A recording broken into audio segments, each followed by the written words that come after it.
பொருணை மருத்துவமனை சார்பில் மகளிர் தின விழிப்புணர்வு பேரணி.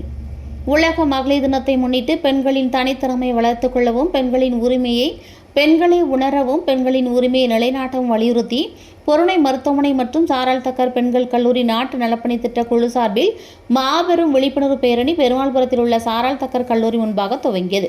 இந்த பேரணியை பொருணை மருத்துவமனை நிர்வாக இயக்குநர் டாக்டர் கிருஷ்ணவேணி, சாராள் தக்கர் கல்லூரி முதல்வர் பெல்சியா கிளாடிஸ் சத்யாதேவி ஆகியோர் கலந்து கொண்டு கொடியசைத்து துவக்கி வைத்தனர். இந்த பேரணி கல்லூரி முன்பாக துவங்கி புதிய பேருந்து நிலையம் உள் வழியாக சென்று பொருணை மருத்துவமனையை அடைந்தது. இந்த பேரணியில் பொருணை மருத்துவமனை பொது மேலாளர் ராஜா சங்கர், பொருணை மருத்துவமனை மக்கள் தொடர்பு அதிகாரிகள் சிவா, சரவணன், நிர்மல், தில்பன், மருத்துவமனை தலைமை செவிலியர் ராம் சுந்தர், சாராள் தக்கர் பெண்கள் கல்லூரி பேராசிரியர்கள் முனைவர் மேரி சுகீதா, முனைவர் ஹரின் ஷிஃபா, முனைவர் ஜெஃபி காத்ரின், முனைவர் ஆன்சி சுபா, முனைவர் அனிதா, முனைவர் ஜெயக்குமாரி உட்பட பலரும் கலந்து கொண்டனர். பேரணியில் பங்கேற்ற மாணவிகள் விழிப்புணர்வு பதாதைகளை கையில் ஏந்தியபடி சென்றனர். பொருணை மருத்துவமனை சார்பில் மகளிர் தினத்தை முன்னிட்டு இந்த மாதம் முழுவதும் பெண்களுக்கு அனைத்து வகையான பரிசோதனைகளும் இலவசமாக செய்யப்படுகிறது. குறிப்பாக முதலமைச்சர் காப்பீட்டு திட்டம் மூலமும் தனியார் காப்பீட்டு திட்டம் மூலமும் சிகிச்சைகள் மேற்கொள்ளப்பட்டு வருகிறது. பொருணை மருத்துவமனையில் நவீன முறையில் சிகிச்சைகள் செய்யப்படுவதாகவும் அந்த நிர்வாக இயக்குநர் டாக்டர் கிருஷ்ணவேணி செய்தியாளர்களிடம் தெரிவித்தார்.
நான் திருநெல்வேலி பொருணை மருத்துவமனையோட சிஇஓ டாக்டர் கிருஷ்ணவேணி. இன்னைக்கு உலக மகளிர் தினத்தை முன்னிட்டு நாங்களும் பொருணை மருத்துவமனையும் சாராள் தக்கர் கல்லூரியும் சேர்ந்து பெண்களுக்கான விழிப்புணர்வு ஏற்படுத்துற வகையில ஒரு ரேலி அரேஞ்ச் பண்ணியிருக்கோம். அது வெற்றிகரமா நல்லபடியா பிள்ளைங்க எல்லாரும் அந்த இது நடத்தி முடிச்சிட்டாங்க. மிக்க மகிழ்ச்சி. என்ன சொல்ல வரீங்க? இந்த பேரணி மூலமா பெண்களோட உரிமைங்கிறது வேற யாரும் வெளியில இருந்து கொடுக்கறது இல்ல, அவங்களே உணர்ந்துக்கிறது, அவங்களுக்கு ஞாபகப்படுத்துறது, அவங்களோட திறமைகளை அவங்க வளர்த்துக்கணும், தனித்திறமைகளை இந்த வயசுல அவங்க வளர்த்துக்கணும். உரிமையை யார்கிட்ட இருந்து நம்ம கேட்டு பெறது கிடையாது, நம்ம உரிமையை நம்மளே உணரணும்.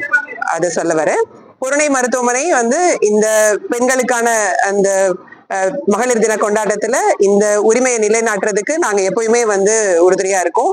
ஹெல்த் பேசிஸ்ல என்ன நிறைய ஃப்ரீ கேம்ப்ஸ் கண்டக்ட் பண்றோம். அவங்களுக்கு விழிப்புணர்வு ஏற்படுத்துற வகையில நிறைய காலேஜஸ் அண்ட் ஸ்கூல்ஸ்க்கு போய் அவங்களுக்கு வந்து இந்த பெண்கள் நலம் பற்றிய நிறைய விழிப்புணர்வு கொடுக்கிறோம். கவர்மெண்டோட சேர்ந்து இலவசமா தடுப்பூசிகள் போடுறதுக்கு, ஹெல்த் செக்அப் பண்றதுக்கு நிறைய வேலைகள் பண்றோம். அது தவிர கட்டணம் இல்லாம நிறைய சிகிச்சை முறைகள், அதாவது முதலமைச்சர் காப்பீடு திட்டம் மற்றும் தனியார் காப்பீடு திட்டங்கள், அரசு ஊழியர்களுக்கான காப்பீடு திட்டங்கள் மூலமா பெண்களுக்கு உண்டான எல்லா நவீன மருத்துவ வசதிகளையும் பரிசோதனைகளையும் இங்க வந்து நாங்க செஞ்சிட்டு இருக்கோம்ன்றது தெரியும்.